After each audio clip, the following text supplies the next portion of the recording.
신약성경 제일 앞부분에 있죠. 신약성경 10페이지 마태복음 7장 1절부터 5절까지 있는 말씀입니다. 다 찾으신 줄 알고 우리 한 목소리로 함께 봉독해 올리도록 하겠습니다. 비판을 받지 아니하려거든 비판하지 말라.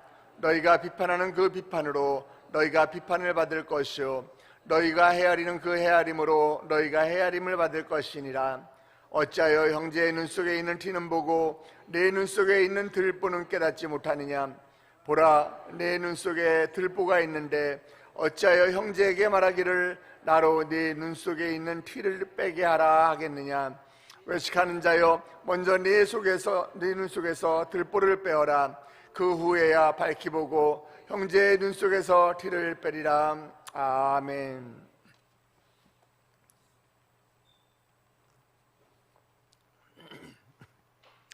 며칠 전에 굉장히 반가운 전화를 제가 한 통 받았습니다.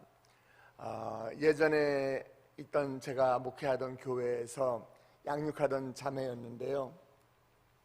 그 자매가 결혼을 해서 그동안 못 본 사이에 쌍둥이를 낳았더라고요. 쌍둥이를 낳아서 목사님, 갑자기 목사님 생각이 났어요 하면서 전화를 했습니다. 근데 전화 통화를 하는데 이 쌍둥이가 남자이어가지고 얼마나 정신없이 하든지 잠깐 전화 통화하는데 막 울고불고 난리가 났어요. 그래서 목사님 잠깐만요, 죄송합니다, 제가 금방 다시 전화할게요. 그 전화를 끊고서 몇 분 안 있다가 다시 전화했어요. 목사님 죄송해요. 그래서 아이고 쌍둥이를 키우느라고 힘들겠구나. 제가 이렇게 이야기를 했더니 벌써 아이들이 4살인데 남자 쌍둥이다 보니까 바람 잘 날 없다고 투정 아닌 은근히 쌍둥이 자랑을 하더라고요. 아이들이 둘 다 남자다 보니까 하루가 멀게 다치거나 뭐 또 다투거나 싸우는 일이 다반사라고 합니다. 그래서 이 집사님이 아이들에게 사과하는 법과 용서해주는 법을 가르쳐 주었다고 해요. 그래서 야, 그런 것도 이제 할 줄 알아? 어떻게 하는 건데 나도 좀 가르쳐 줘라 그랬더니 어느 한쪽이 실수를 하거나 잘못을 하면은 먼저 미안해 하고 안아주라고 그랬대요. 그러면은 상대방은 괜찮아 하고 또 안아주면서 도닥도닥 거리는 것을 가르쳐 줘가지고 둘이서 서로 싸우면은 한쪽이 미안해 하고 안아주면은 반대쪽에서 괜찮아 하고 토닥토닥 이렇게 또 토닥여주면서 서로 화해를 시키는 그런 법을 가르쳐 주었다는 거예요. 근데 그날은 왜 이렇게 아이들이 울었었어? 그랬더니 동생이랑 놀다가 부딪혀가지고서 자기가 미안해 했는데 동생이 괜찮아를 안 했다는 거예요. 그거를 저랑 전화 통화하고 있는데 엄마한테 와서 이러니까, 그러니까 둘째가 엄마한테 이제 혼날까봐 앙 하고 울어버린 거예요. 그래서 둘을 진정시키느라고 서로 사과하고 용서해라 해서 번갈아 가면서 미안해, 괜찮아 이걸 또 시키고 서로 안아서 화해시키고서 다시 저에게 전화를 했다고 하더라고요. 우리는 살면서 누군가에게 용서를 구하거나 용서를 해야 할 때가 있습니다. 그런데 이 용서가 사실 쉽지가 않습니다. 요즘 우리나라 상황을 보면은 이 정치계나 종교계나 할 거 없이 사회가 점점 이렇게 양극화되어 가고 있는 것 같아요. 진보와 보수로 나뉘는 것도 아니고 요즘은 극진보와 극보수로 나뉘고 있고 좌파 우파도 아니고 극자와 극우로 나뉘어서 자신들의 주장과 조금만 틀려도 나쁜 놈 취급을 하고 하는 이런 안타까운 시대를 살고 있는 것 같습니다. 하다못해서 같은 정당인데도 불구하고 그 안에서도 패가 갈라지죠. 맨날 싸웁니다. 서로 이해하고 양보하고 용서하고 하는 것은 굉장히 찾아보기 어려운 시대를 살고 있는 것 같습니다. 다들 자기가 맞다고 해요. 자기만이 맞다고 합니다. 내 편이 아닌 것은 다 틀렸다고 합니다. 그런 걸 가르쳐서 우리는 내로남불이라고 하죠. 내가 하면 로맨스고 남이 하면 불륜이다 이런 거예요. 이 내로남불이라는 이 단어가 참 우리를 불편하게 만듭니다. 왜냐하면 우리가 신앙생활을 하면서 우리도 역시 이러한 내로남불 현상에서 자유롭지 못하기 때문에 그런 것 같습니다. 오늘 이 현실에 대해서 예수님은 우리에게 무엇을 말씀하고 계실까요? 비판하지 마라, 이렇게 오늘 말씀을 통해서 우리에게 이야기하고 계십니다. 오늘 읽은 본문 우리가 1절 2절 다시 한 번만 보겠습니다. 같이 보겠습니다. 비판을 받지 아니하려거든 비판하지 마라. 너희가 비판하는 그 비판으로 너희가 비판을 받을 것이요 너희가 헤아리는 그 헤아림으로 너희가 헤아림을 받을 것임이니라. 아멘. 비판을 하지 말라, 우리 주님은 이렇게 말씀하고 계세요. 비판 자체를 금지하신 것이 아니라 올바르지 못한 비판을 하지 말라, 이렇게 이야기하는 것이에요. 여기서 사용하는 이 비판이라는 단어는 히브리어 원어 성경으로 보면 크리마인데, 크리마는 원문의 뜻은 무슨 뜻인가 하면 정죄하기로 결정을 내린 상태에서 비판하는 것이에요. 이건 잘못된 것이야 이미 정하고서 저 사람은 나쁜 사람이야 이렇게 이야기하는 것을 이야기하는 것입니다. 이미 내가 상대방을 심판한 그러한 상태에서 비난을 하는 것을 이야기하는 것이죠. 사실 우리가 비판이라고 하는 것은 무조건 나쁜 것만은 아닙니다. 우리가 왜 상대방을 비판하느냐, 그 동기가 중요하죠. 건강한 비판도 있습니다. 내가 상대방을 비판해서 그 사람을 살려주고 죄에서 돌이키게 하고 또 그를 회복시키기 위한, 그가 회개하게 하기 위한 그런 비판이라면은 우리는 당연히 비판을 해야 할 수도 있습니다. 잘못한 것은 잘못했다라고 말할 수 있는 그러한 용기도 우리에게 필요한 것입니다. 그래서 우리 주님은 레위기서 19장 17절 보니까 너는 네 형제를 마음으로 미워하지 말며 내 이웃을 반드시 견책하라. 그러면 네가 그에 대하여 죄를 담당하지 아니하리라 라고 말씀하고 있어요. 내 마음속에서 혼자서 꿍 해가지고서 뒤에서 형제를 미워하지 말고 반드시 견책해라. 영어로 surely reprove 이렇게 말씀하고 계세요. 미움과 견책은요 결코 같이 갈 수 없습니다. 그렇지만은 사랑할 때는 그 사람을 위해서 비판할 수 있어야 하는 것이에요. 그것이 바로 건강한 비판이죠. 모두가 납득할 수 있는 그런 건강한 비판은 우리에게 꼭 필요한 것 같습니다. 그리고 그러한 건강한 비판을 통해서 우리의 믿음도 성장하고 나에게도 발전이 있고 우리 사회도 발전하는 것입니다. 하지만 건강한 비판을 한다, 결코 쉬운 건 아닙니다.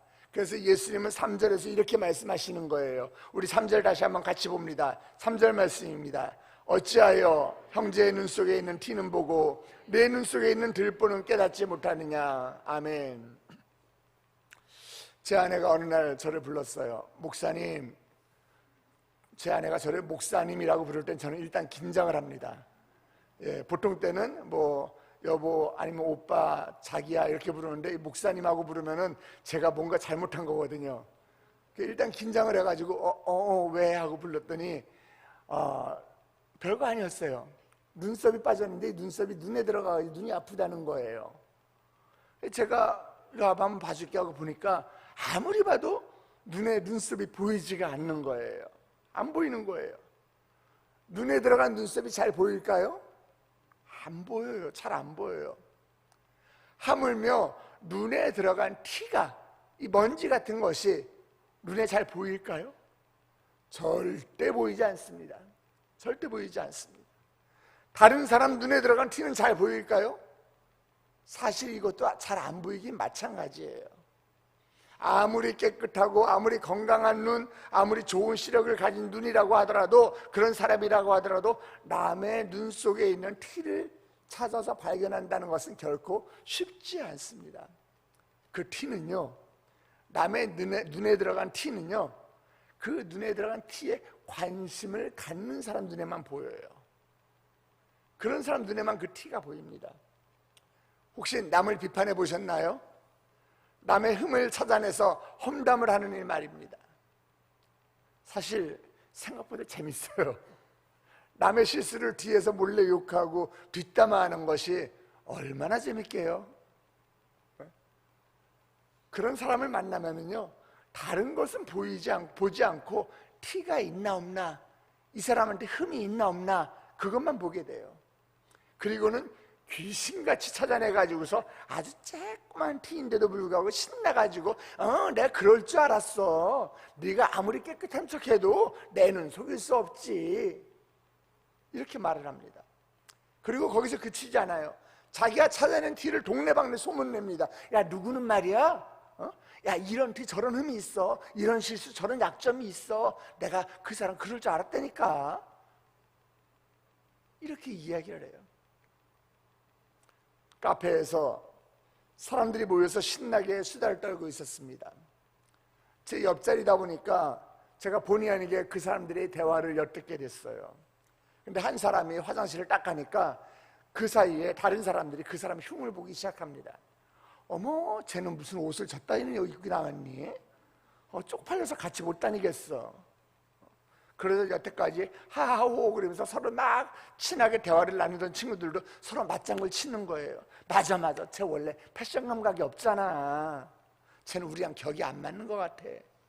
이런 이야기하는 거예요. 친구의 흉을 보기 시작하는 겁니다. 제가 옆자리에 저랑 아무 관계없지만 듣기에 참 민망하더라고요. 그런데 그 친구가 화장실에서 돌아온 이후에 그 이후에는 어떤 친구도 화장실에 가지 않더라고요. 가면은 자기 욕을 할까봐, 자기 흉을 볼까봐. 남의 약점과 허물을 비판하고 비난하는 것은 생각하지 못할 정도로 빠르게 중독됩니다. 물들어가요. 이게 바로 사탄의 계략인 줄 여러분 아셔야 됩니다. 사탄은 그렇게 우리의 영혼을 훔쳐가고 있는 것이에요. 우리는 우리의 큰 죄는 보지 못하고 형제의 작은 죄는 잘 찾아서 봅니다. 내 죄는 굉장히 작아 보이고 사소해 보이고 우리의 죄에 대해서는 언제나 그럴 만한 이유가 있고 이렇게 합리화할 수 있지만, 그러나 다른 이들의 죄를 보고서는 쉽게 분노하고 쉽게 판단하고, 혹시 그러지는 않으십니까? 이중잣대를 가지고 있죠. 그래서 예수님께서는 이 비판에 대한 이야기에서 우리에게 교훈하시는 그 말씀이 뭐냐? 바로 위선적인 이중잣대를 가진 비판자가 되지 말라라는 거예요. 정작 자신의 눈 속에는 들보가 있는데 남의 눈 속에 있는 티를 보고 이렇다 저렇다 말할 자격이 없다는 것이에요. 그렇기 때문에 우리는 누군가를 비판하기 전에 언제나 내 자신을 먼저 돌아봐야 할 것이에요. 마태복음 8장에 보면은 가늠한 여인에 대한 사건이 등장합니다. 여러분이 잘 아는 내용입니다. 예수님이 말씀을 가르치시고 계신 그 성전에 서기관들과 바리새인들이 음행 중에 잡힌 여인을 예수님께 끌고 왔어요. 아마도 가늠하는 그 현장에서 발각된 것 같아요. 그리고는 예수님께 이렇게 이야기합니다. 모세는 율법에 이런 여자를 돌로 치라고 명하였는데 예수님은 어떻게 생각하십니까? 예수님 의견을 묻는 거예요. 그들은 예수님을 고발할 빌미를 찾고 있던 그들이 예수님을 진퇴양난에 빠뜨리기 위해서 그런 질문을 한 거예요. 그때 예수님이 어떻게 하셨죠? 허리를 숙여서 땅바닥에 뭐라고 손에 글씨를 쓰셨어요. 그러더니 일으켜서 이렇게 말씀하셨어요. 너희 중에 죄 없는 자가 먼저 돌로 쳐라. 예수님께서 너희 중에 죄 없는 자가 먼저 돌로 치라라고 이야기하기 전에 허리를 숙여서 땅에 뭐라고 적으셨을까요? 땅에다 손가락으로 뭐라고 쓰셨는데 뭐라고 쓰셨을까요? 성경에는 안 나와 있어요. 아마도 가늠한 여인을 둘러싸고 있는 이 서기관과 바리새인들 그리고 이 구경꾼들을 향해서 그들을 돌아보면서 땅바닥에, 그래? 누구누구는 무슨 죄가 있지? 어떤 사람은 불의한 일을 저질렀고 저 사람은 율법을 어겼는데 한 사람 한 사람의 죄를 적지 않았을까? 저는 그런 생각을 한번 해보게 됩니다. 사랑하는 성도 여러분, 너희 중에 죄 없는 자가 먼저 돌로 쳐라. 내가 먼저 죄인임을 깨닫는 저와 여러분 되시길 주님의 이름으로 축복합니다. 자, 그렇다면 우리는 형제나 자매가 잘못한 거 봤을 때 우리는 어떻게 비판해야 할까요? 사도 바울은 갈라디아서 6장 1절에서 이렇게 권면합니다. 형제들아, 사람이 만일 무슨 범죄한 일이 드러나거든 신령한 너희는 온유한 심령으로 그러한 자를 바로잡고 너 자신을 살펴보아 너도 시험을 받을까 두려워하라. 잘못한 것이 들어왔을 때 어떻게 해야 돼요? 온유한 마음으로, 사랑하는 마음으로 그를 바로잡아야 된다. 그의 회복을 위해서 노력해야 한다. 이런 마음이 저와 여러분 가운데 있기를 바랍니다. 흔히 누군가를 우리가 지적질할 때 우리 그런 얘기 하잖아요. 상대방을 이렇게 지적질하면은 손가락 하나는 상대방을 향해 있지만 나머지 손가락은 나를 향해 있다고 하잖아요. 다른 사람의 잘못을 보면서 비판할 생각부터 하지 말고 나의 모습은 과연 어떠한가 돌아보는 습관을 가졌으면 좋겠어요. 제가 요즘 성경 통독반 강의를 하고 있습니다. 지금 보니까 오늘도 저와 통독반을 같이 하시는 분이 많이 오셨는데, 저와 함께 말씀을 읽어가고 있는 성도들에게 저는 이런 부탁을 합니다. 성경을 읽을 때 말씀을 돋보기로 사용하지 말고 거울로 사용하라, 이렇게 이야기합니다. 무슨 말이냐? 말씀을 읽으면서 마치 돋보기처럼 남의 잘못을 찾아내려고 하지 말고, 성경을 보니까 안식일을 지키라고 그랬는데 너 주일날 주일 성수 안 했으니까 너 아마 벌 받을 거야. 너 아파? 너 아픈 거 보니까 너 성경 말씀 어디 너 성경 말씀 어디 있는데 그 말씀 너 안 지켰지? 이렇게 남의 죄를 발견하는 돋보기를 사용하지 말고 말씀을 거울로 사용하라. 이 말씀을 보면서 내 모습을 돌아보고 반성하고 회개하고 돌이키라는 것이에요. 다른 사람들의 잘못을 통해서 혹시 나도 그런 모습이 나에게 있지 않은가, 그 사람의 잘못을 우리가 지적하기보다는 혹시 나는 그런 모습이 있지는 않은가, 우리 자신을 돌아보시기 바랍니다. 이제 말씀을 마무리합니다. 사랑하고 존경하는 우리 세대의 성도 여러분, 오늘 주님이 우리에게 주신 말씀을 우리 가슴에 새기시기 바랍니다. 남의 눈 속에 있는 티를 찾아내지 마십시오. 남의 눈에 있는 티에 관심을 버리시기 바랍니다. 남의 눈에 있는 티를 보고 비난하고 부추기는 그런 사탄의 유혹에 여러분 빠지지 마시기를 주님의 이름으로 축복합니다. 오늘 우리에게 주신 마태복음 7장 말씀을 오늘 하루 나의 거울로 삼고 나의 거울로 돌아보면서, 나를 돌아보면서 나의 입술을 통해서 오로지 내 가족과 내 동료와 내 이웃을, 내 자녀를 한없이 축복하고 칭찬하는 하나님의 은혜가 있기를 주님의 이름으로 축원합니다. 여러분의 입술을 남을 축복하는 데 사용하시기 바랍니다. 아멘. 여러분의 입술을 하나님을 찬양하는 데 사용하시기 바랍니다. 여러분의 입술을 복음을 전하는 데 사용하시기 바랍니다. 여러분의 입술이 남을 세워주고 남을 일으켜 세우는데 그 사용되기를 주님의 이름으로 축복합니다. 우리 함께 기도하시겠습니다. 사랑과 은혜의 주 하나님, 하나님의 그 넓고 크신 은혜를 닮아가기를 소망합니다. 하나님, 내가 오늘 하루 살아가면서 순간순간 누군가를 비판하려 하고 또 부정적인 말을 하려고 하는 그런 악한 마음과 유혹이 있다면 하나님, 나로 하여금 그로부터 지켜주시옵시고 남을 비판하고 정죄하는 그 죄를 하나님 앞에서 우리가 짓지 아니하도록 주께서 내 입술에 파수꾼을 세워 주시옵소서. 주께서 붙들어 주시옵소서. 내 입술이 늘 긍정적이고 믿음의 말만 하게 하여 주시옵시고 내 입에서 나오는 말이 아버지 주님을 찬양하는 찬양이 되게 하여 주시옵시고 누군가를 늘 칭찬하고 높여주고 격려하는 입술이 될 수 있도록 주여 인도하여 주시옵소서. 말씀을 볼 때에 하나님, 이 말씀을 보는 것이 나에게 돋보기가 되는 것이, 남의 잘못을 찾아내는 돋보기가 되는 것이 아니라 나의 모습을 돌아보고 회개하는 거울이 되게 하여 주시옵소서. 이른 아침 주의 전을 찾으며 하나님, 빈손으로 나오지 아니하고 주께 올려드리는 귀한 예물이 있습니다.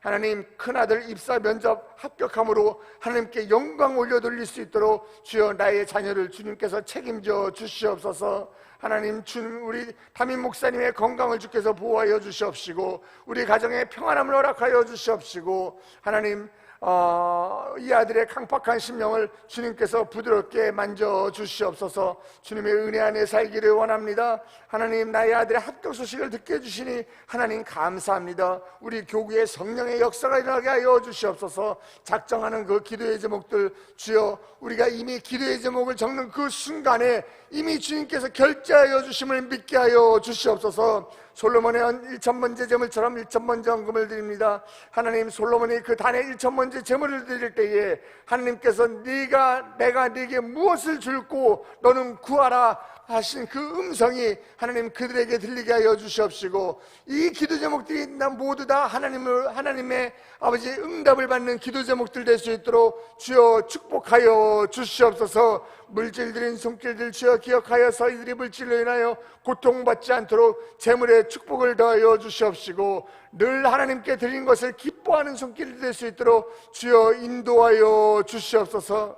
하나님, 사랑하는 주의 백성들, 이제 예배를 마치고 세상 가운데로 파송합니다.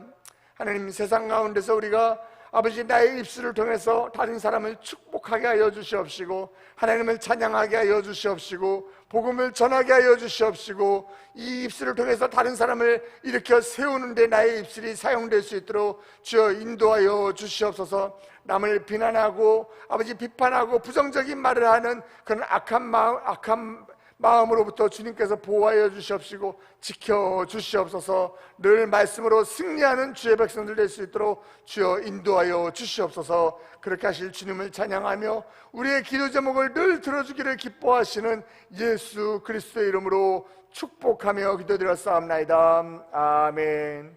하늘에 계신 우리 아버지여, 이름이 거룩히 여김을 받으시오며 나라의 임하옵시며 뜻이 하늘에서 이루어진 것 같이 땅에서도 이루어지이다.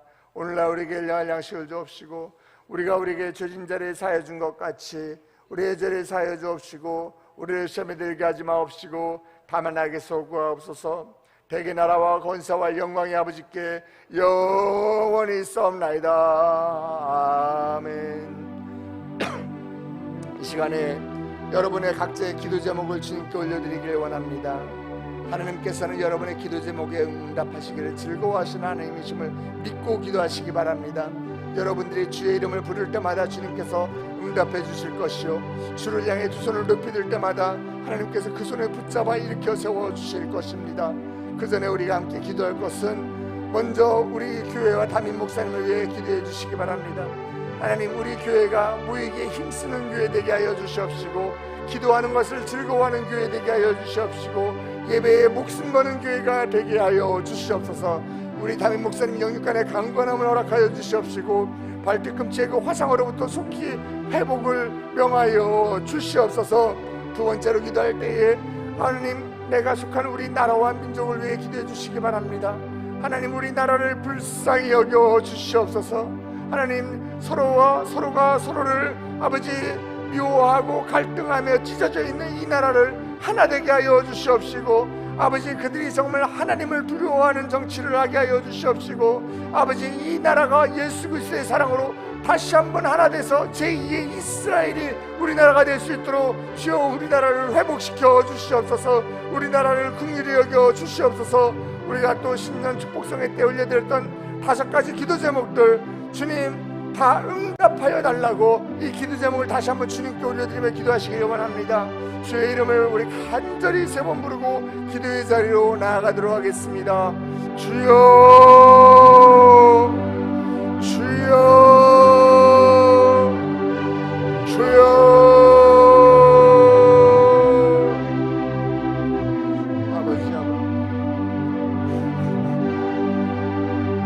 유튜브에서 예배드리고 있는 400여 명의 성도들에게도 주여 동일한 축복으로 함께하여 주시옵소서. 아버지,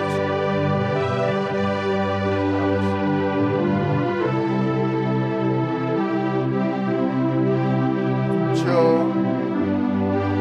나에게 주신 말씀이 나의 남의 눈에 있는 티를 발견하는 돋보기가 되지 않게 하여 주시옵시고, 나를 바라보는 거울이 되게 하여 주시옵소서. 아버지, 함께하여 주시옵소서. 우리 교회를 주여 사용하여 주시옵소서. 이 약한 시대에 우리 교회가 아버지 이 시대의 마지막 노예 방주가 되게 하여 주시옵소서. 우리 교회에 들어오는 오늘 모든 자들이 구원받게 하여 주시옵시고 우리 위에 있는 모든 자들이 하늘나라 생명책의 이름에 경배할 수 있도록 주여 역사하여 주시옵소서.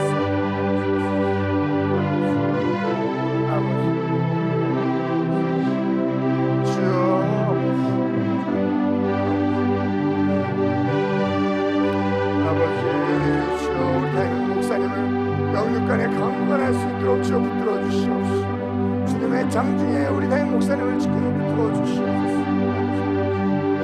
아버지 주여 이 나라와 이 민족을 불쌍히 여겨주시옵소서. 아버지 긍휼히 여겨주시옵소서.